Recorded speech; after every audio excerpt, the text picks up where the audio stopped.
Olá, amigos da TV Sistec, um forte abraço. É sempre um prazer estar com vocês. Eu sou Kleber Duval e convido todos a acompanharem, a partir de agora, mais um TJS. É hora de conferirmos, então, os destaques desta edição. Motociclista morre em acidente envolvendo carreta na BR-116, em Santa Bárbara do Leste. A motocicleta seguia sentido Dom Correia, Manhuaçu, e o veículo, o caminhão ou carreta, veículo improvável aí que não estava no local no momento que a gente chegou, seguia sentido Santa Bárbara do Leste. Jovem é morto a tiros enquanto ia para a casa da namorada em Manhuaçu. De acordo com informações repassadas pela Polícia Militar, o jovem ia para a casa da namorada quando foi surpreendido por duas pessoas que chegaram efetuando disparos de arma de fogo em sua direção. Após o crime, a dupla fugiu. Caratinguense Monir Ali Saigli lança livro contando a história da FUNEC. Representa não deixar morrer comigo a ideia, ou seja, a verdadeira história, ou quase verdadeira, porque pode ter alguma falha. Eu passei para o papel. Estes e outros assuntos no TJS que está começando.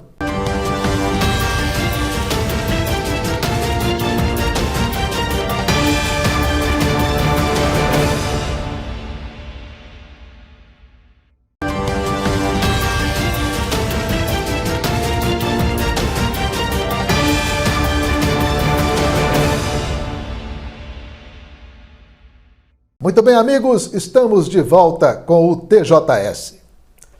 O fim de semana foi marcado por acidentes na região. Em um deles, um motociclista morreu depois de se envolver em uma batida com uma carreta na BR-116, em Santa Bárbara do Leste.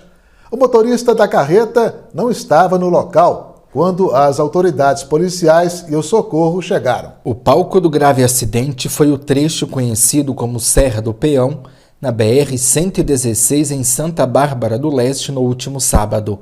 A motocicleta era conduzida por Geraldo Dias de Lourdes, de 54 anos, e teria batido na lateral de uma carreta. O grupamento de resgate de Santa Bárbara do Leste foi acionado para o atendimento da ocorrência, mas infelizmente Geraldo já estava morto. Chegando aqui, a equipe procurou sinais vitais na vítima, onde não foi encontrado, onde foi ali constatado, infelizmente, o óbito da vítima. De imediato acionamos ali as equipes competentes, a PRF também para resguardamento da via, e a perícia para os levantamentos e liberação do corpo. Os veículos seguiam sentido contrário. A motocicleta seguia sentido Dom Correia, Manhuaçu, e o veículo, o caminhão ou carreta, veículo improvável aí que não estava no local no momento que a gente chegou, seguia sentido Santa Bárbara do Leste. O acidente foi exatamente em cima da divisa dos distritos Santa Bárbara do Leste e Manhuaçu.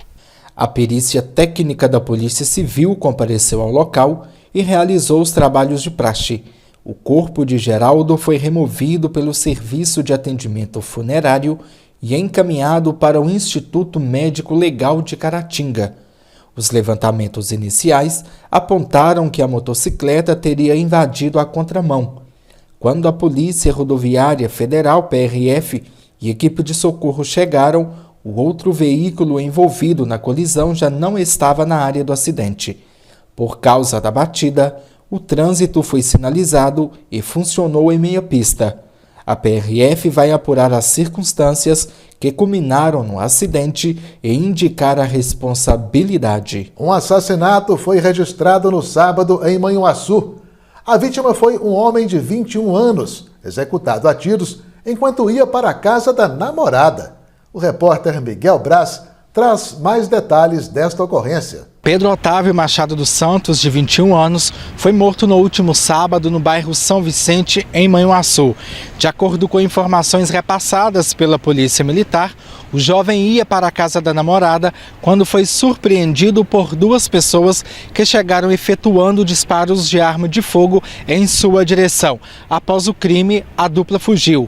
O jovem chegou a ser socorrido com vida para o pronto-socorro municipal, mas morreu ao dar entrada na unidade.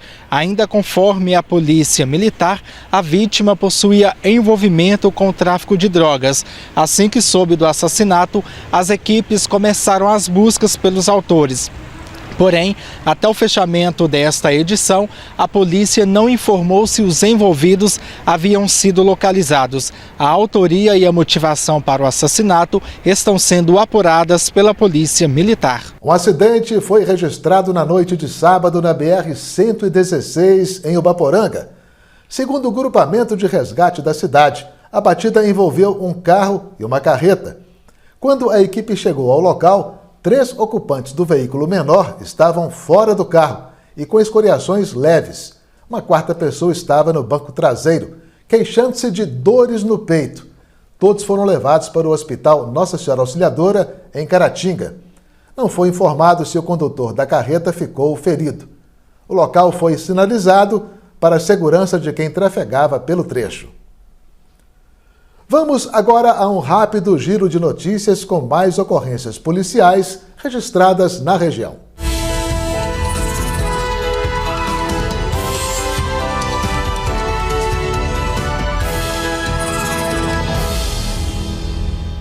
Um homem de 19 anos e 2 adolescentes de 16 foram detidos durante um patrulhamento de rotina na rua Sebastiana Maria de Jesus, no bairro Nossa Senhora Aparecida, em Caratinga, no último fim de semana.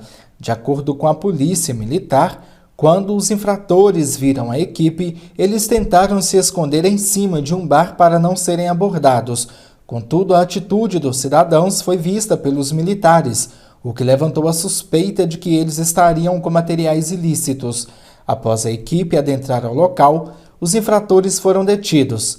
Com eles, a PM encontrou 65 pinos de cocaína, 14 pedras de crack, 3 buchas de maconha, pinos vazios para guardar drogas e pouco mais de R$2.000 em espécie. Os materiais e os envolvidos foram encaminhados para a Delegacia de Polícia Civil. A Polícia Militar apreendeu 20 barras de maconha, dinheiro, armas, munições e veículos no bairro Veneza, em Ipatinga. 2 pessoas foram presas. Tenente Lindomar fala sobre a ocorrência.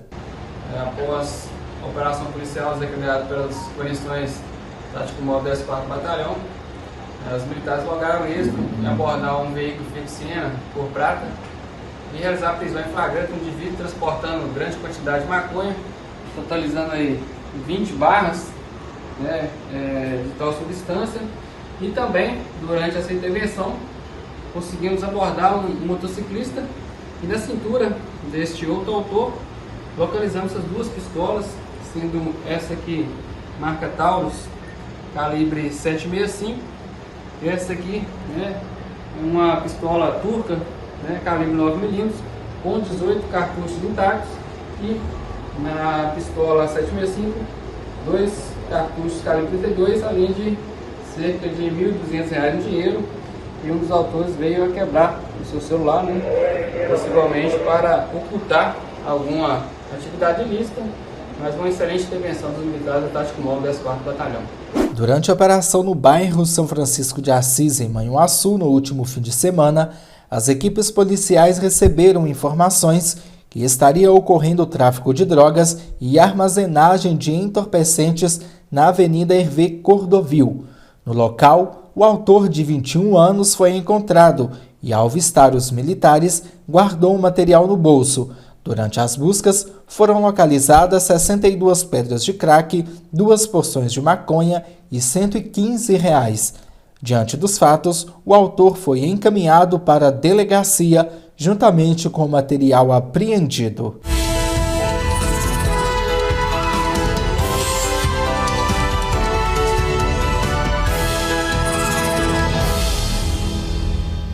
A seguir, o frio chegou. Especialista alerta para os cuidados com as doenças respiratórias.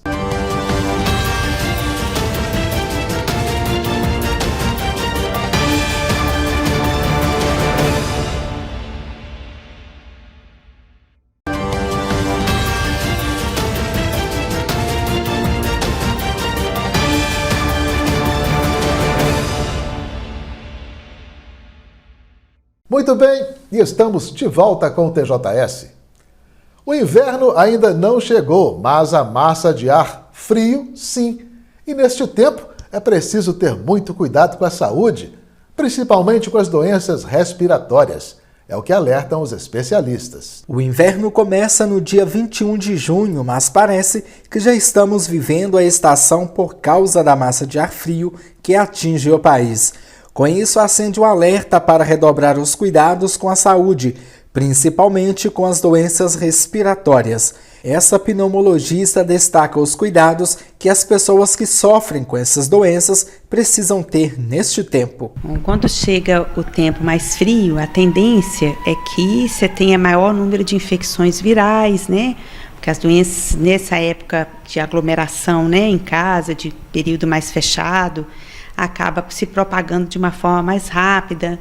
E então as pessoas precisam, em primeiro lugar, estarem protegidas desse tipo de infecção, né? Principalmente aquelas pessoas que já têm alguma comorbidade, que geralmente já se exacerbam mais ou acontece com maior frequência durante o período mais frio, né? Então, por exemplo, aumenta o número de infartos, porque as pessoas ficam mais expostas, né, ao frio, à mudança climática, aumenta as crises de asma, aumenta as exacerbações do paciente que tem DPOC, aumenta as alergias, aumenta os episódios de sinusite. Então, quanto mais a pessoa se proteger desse ar frio, ela vai ter maior proteção, né, dessas exacerbações também, dessas doenças já pré-existentes. De acordo com a especialista, as doenças respiratórias atacam mais no inverno. Principalmente as doenças respiratórias, elas atacam mais durante o período do inverno. Não quer dizer que elas não aconteçam no verão ou nas outras estações. Mas nessa período de outono e inverno, onde há uma mudança brusca de temperatura, né? Às vezes faz frio num dia, calor no outro. Então elas ficam mais suscetíveis a essa mudança climática e acabam tendo mais exacerbações, né, nesse período. Se elas se tem mais exacerbações, ou seja, o paciente alérgico, ele produz mais secreção nessa época. O paciente asmático, ele, né, tem mais crises de alergia, de chiado, de falta de ar. Então também eles vão estar mais suscetíveis a infecções, né? As infecções virais, principalmente, né? Gripe, resfriado, e também as infecções bacterianas, né? Sinusite, uma amidalite bacteriana, até mesmo a pneumonia. Nesta época do ano, o grupo específico já tem uma incidência maior dessas infecções. A especialista ainda explicou que as pessoas que não têm essas comorbidades pré-existentes não estão isentas de sofrer com infecções, mas pela queda de temperatura, tal público pode contrair as doenças. Por outro lado, o uso do medicamento contínuo ajuda a evitar que as doenças se descompensem, alerta a pneumologista. Se você utiliza o medicamento de forma adequada, essas doenças vão estar mais controladas e a chance dessa descompensação em caso de uma infecção é menor, né? Então, tem algumas doenças, inclusive, que causam mais suscetibilidade às infecções, porque são doenças que causam uma imunossupressão. O próprio diabetes, a própria doença renal crônica. Então, elas vão trazer a esse paciente maior suscetibilidade a essas infecções. Então, se ela está descompensada, se você não está cuidando adequadamente do seu diabetes, por exemplo, você vai estar mais suscetível a uma infecção, né? Não só a infecção respiratória, como acontece nessa época do ano, mas outros tipos de infecção, né? É importante que os pacientes mantenham a medicação em dia. Na idade com a indicação certa, façam a profilaxia com vacinas, principalmente as virais, para evitar ou amenizar algum sintoma viral. Pode-se dizer que sensação térmica é a temperatura sentida na pele, o que muitas vezes é diferente do que o termômetro marca. Apesar de ser algo que varia de pessoa para pessoa, existem até fórmulas para calcular a maneira como percebemos o clima.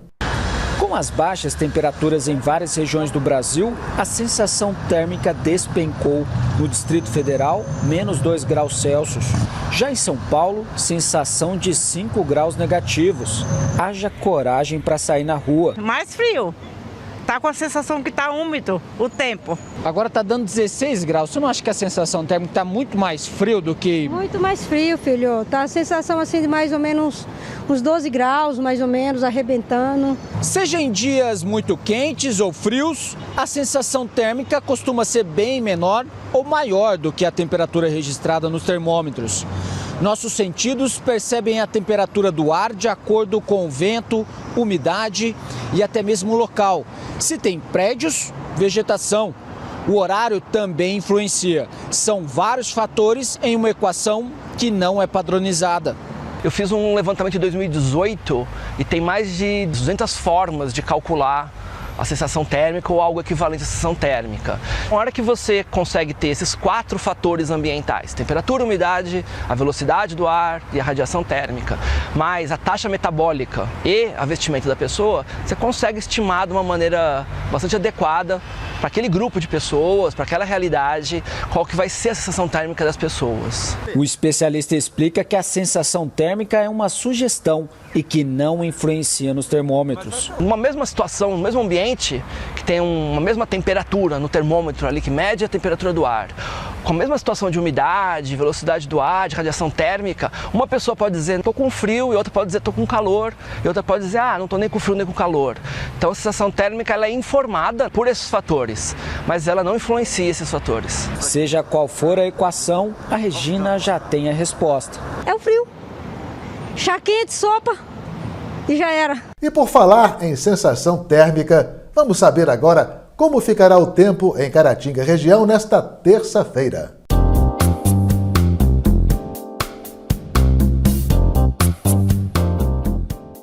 De acordo com o site Clima Tempo, a previsão para esta terça-feira em Caratinga e região é de sol com algumas nuvens e não deve chover. Em Patinga, a mínima deve atingir 17 graus e a máxima 30. Em Piedade de Caratinga, os termômetros devem variar entre 14 e 28 graus. Já em Bom Jesus do Galho, as temperaturas devem ficar entre 14 e 29 graus. Para Caratinga, a mínima deve atingir 14 e a máxima 28. A seguir, caratinguense Munir Ali Saigli lança obra literária A História da FUNEC.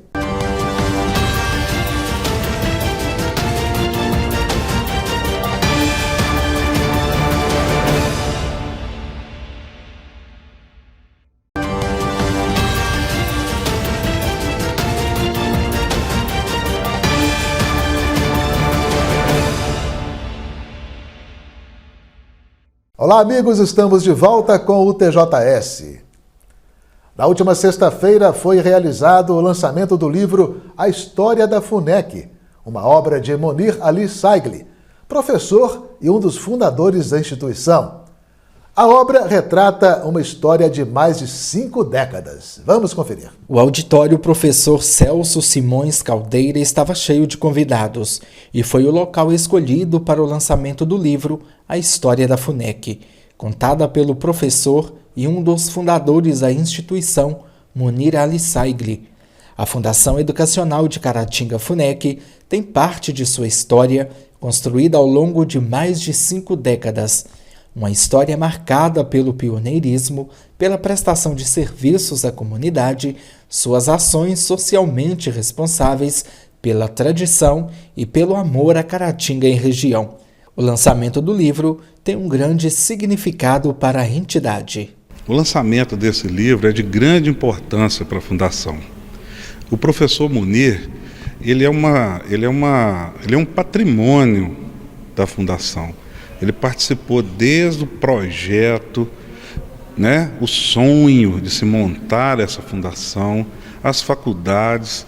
Ele passou por todo o procedimento de implantação até os dias de hoje, onde ele ainda contribui com essa fundação. Nesse sentido, a obra é feita por alguém que foi testemunha ocular da história, alguém que participou.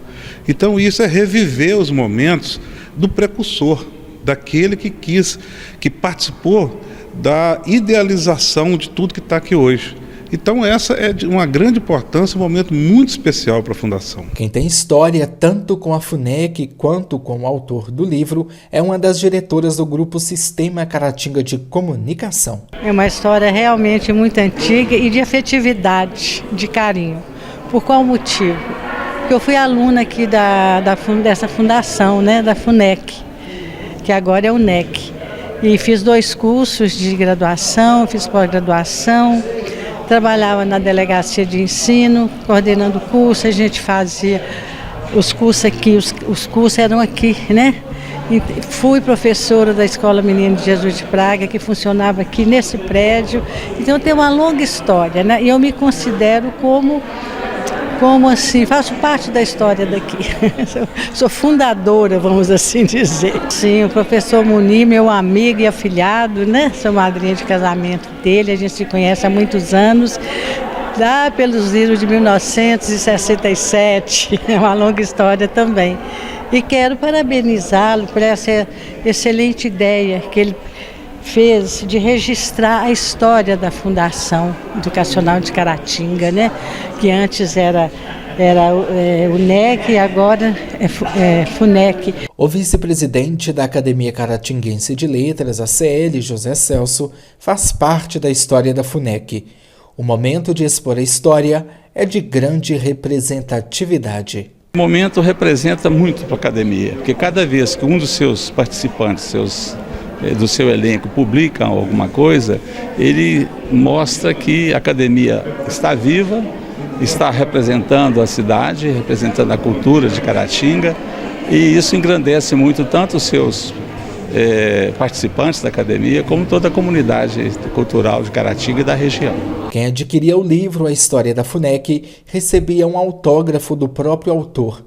Munir contou um pouco sobre a trajetória da FUNEC. O professor Munir não apenas sonhou a Fundação Educacional de Caratinga, mas colocou a mão na massa. Foi o grande executor. Coube a ele tornar viável, documentar toda a fase inicial da implantação da FUNEC.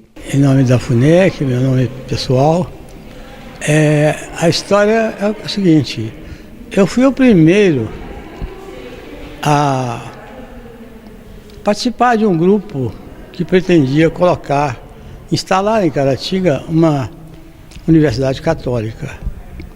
Como o processo foi ao Conselho Federal de Educação e foi recusado por uma série de deficiências, inclusive por dificuldades na própria cidade, surgiu a ideia, porque eu vi publicado no Minas Gerais, que um determinado deputado estaria criando fundações para diversas cidades em Minas Gerais. Então eu disse, por que não Caratinga na lista? Imediatamente eu convoquei algumas pessoas gradas da cidade e fomos a Belo Horizonte e pedimos a ele, Dr. Hilo Andrade. Ele incluiu Caratinga entre aqueles que estavam com o nome para a instalação de uma fundação universidade. Problemas, dificuldades, desafios e vitórias são pontos que não deixaram de existir até a instituição chegar aonde chegou. Emocionado, Munir fala do enredo retratado em livro. Representa não deixar morrer comigo a ideia, ou seja, a verdadeira história, ou quase verdadeira, porque pode ter alguma falha, eu passei para o papel, porque eu já estou com 86 anos. O que é que me resta? Que Deus me der. Eu agradeço essa oportunidade de poder esclarecer, embora emocionado. Eu fiz o que pude. Fui muito desrespeitado, muitas vezes, invejas, calúnias. Enfrentei de tudo que é ruim, sabe? Mas e sim, porque eu tenho Deus comigo. Munir Ali-Saigli é graduado e pós-graduado em Direito, graduado em Letras, Inglês e considerado um dos maiores conhecedores da língua portuguesa, literatura e gramática de toda a região. Ele nasceu em Caratinga, filho do libanês Ali-Saigli e de Isabel Saigli. E para você que está em busca de trabalho, confira agora as vagas de emprego disponíveis no Cine de Caratinga.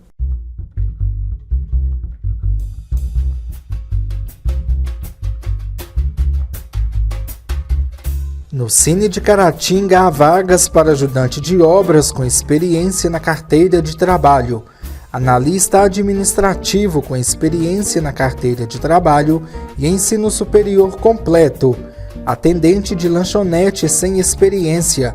Há vagas para auxiliar administrativo com experiência na carteira de trabalho, auxiliar de cozinha com experiência, mas pode ser fora da carteira de trabalho. Auxiliar de escritório com experiência também em vendas, mas pode ser fora da carteira de trabalho e possuir ensino médio completo e conhecimento básico de informática. Há vagas para auxiliar de escrituração fiscal, com experiência em departamento fiscal na carteira de trabalho e ensino médio completo. Há vagas para babá com experiência, mas pode ser fora da carteira de trabalho. Consultor de vendas com experiência em vendas na carteira de trabalho e possuir ensino médio completo. Cozinheiro de restaurante com experiência, mas pode ser fora da carteira de trabalho. Empregado doméstico nos serviços gerais com experiência, mas pode ser fora da carteira de trabalho, desde que possua referência. Mecânico de automóvel com experiência, mas pode ser fora da carteira de trabalho e deve possuir ensino médio completo, conhecimento básico de informática e CNHB. Motofrentista com experiência, mas pode ser fora da carteira de trabalho e possuir CNHA. Nutricionista com experiência, mas pode ser fora da carteira de trabalho e possuir ensino superior completo em nutrição. Operação de cobrança com experiência em atendimento ao público na carteira de trabalho e ensino médio completo. Servente de pedreiro com experiência na carteira de trabalho. Técnico em segurança do trabalho com experiência na carteira e curso técnico em segurança do trabalho. A carta de encaminhamento pode ser impressa pelo aplicativo Cine Fácil ou portal Emprega Brasil ou agendando o atendimento presencial no link www.mg.gov.br/agendamento.